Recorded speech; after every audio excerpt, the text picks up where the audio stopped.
Hello everyone, this is Navdeep Chawla और स्वागत है आपका प्रोडक्शन फंक्शन के पार्ट नंबर 2 में।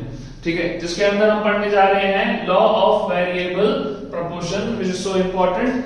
ठीक है, it states that as we increase quantity of only one input, ठीक है, हम सिर्फ एक इनपुट को इंक्रीज कर रहे हैं, कीपिंग अदर इनपुट्स फिक्स्ड, बाकी सारे इनपुट्स को फिक्स रखकर।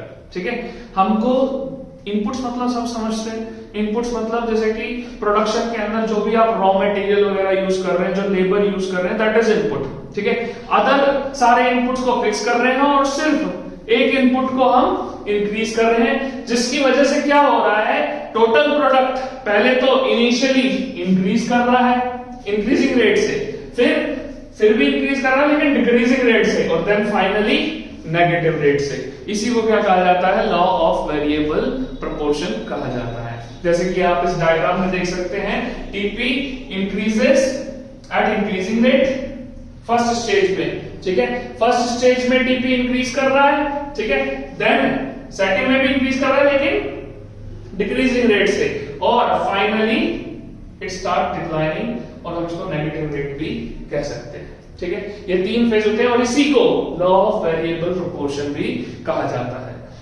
नेक्स्ट, अगर हम बात करें टीपी और एमपी के बीच का रिलेशन, ठीक है, तीन फेजेस में डिफाइन है ये। पहला increasing returns to factor, then diminishing returns to factor, and finally negative returns to factor. So पहली सिचुएशन में आप देख रहे हैं टीपी और एमपी दोनों ही इंक्रीज कर रहे हैं। क्या टीपी और एमपी दोनों ही इंक्रीज कर रहे हैं। टीपी इंक्रीज कर रहा है इंक्रीजिंग रेट से, पर एमपी इंक्रीज कर रहा है डिक्रीजिंग रेट से, पर इंक्रीज कर रहा है, इसलिए इसको increasing returns to a factor कहा जाता है। क्यों? क्योंकि टीपी और एमपी दोनों ही इंक्रीज कर रहे हैं, टीपी इंक्रीजिंग रेट से और एमपी डिक्रीजिंग रेट से।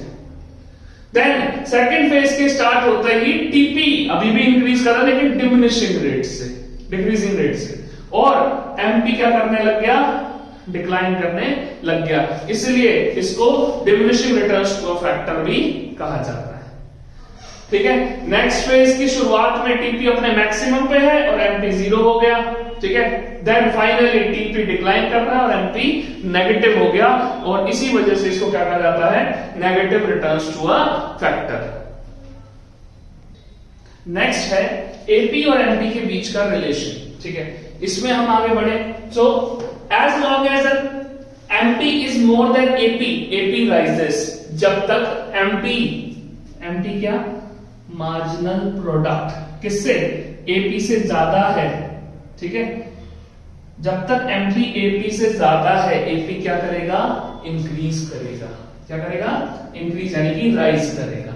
ठीक है, फर्दर अगर हम बात करें, जहां पर दोनों इंटरसेक्ट हो रहे हैं, यानी कि एमपी और एपी क्या हो गए, बराबर हो गए, और इस पॉइंट पे क्या होगा, एपी अपने मैक्सिमम पर होगा। ठीक है, मतलब एपी शुरू में इंक्रीज कर रहा था, फिर अपने मैक्सिमम पर आ गया जहां पर एमपी इंटरसेक्ट करेगा इसको।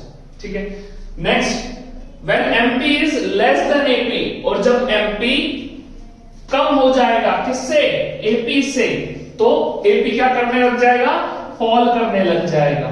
ठीक है, और फाइनली लास्ट सिचुएशन में, लास्ट फेज के अंदर क्या होगा, बोथ एमपी और एपी क्या करेंगे, डिक्लाइन करेंगे यहां पर। ठीक है, लेकिन एमपी तो नेगेटिव हो जाएगा और एपी पॉजिटिव ही रहेगा।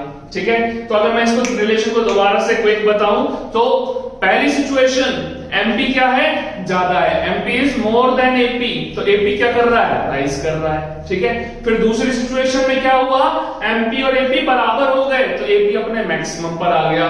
ठीक है, फिर एमपी क्या हुआ, कम हो गया एपी से, तो एपी डिक्लाइन करने लग गया। ठीक है, और फाइनली दोनों ही डिक्लाइन कर रहे हैं, लेकिन एपी पॉजिटिव रहेगा और एमपी नेगेटिव हो जाएगा। So this is the basic relation between AP and MP. ऐसी ही और वीडियोस के लिए keep supporting me, do like, share and subscribe my channel. Thank you so much.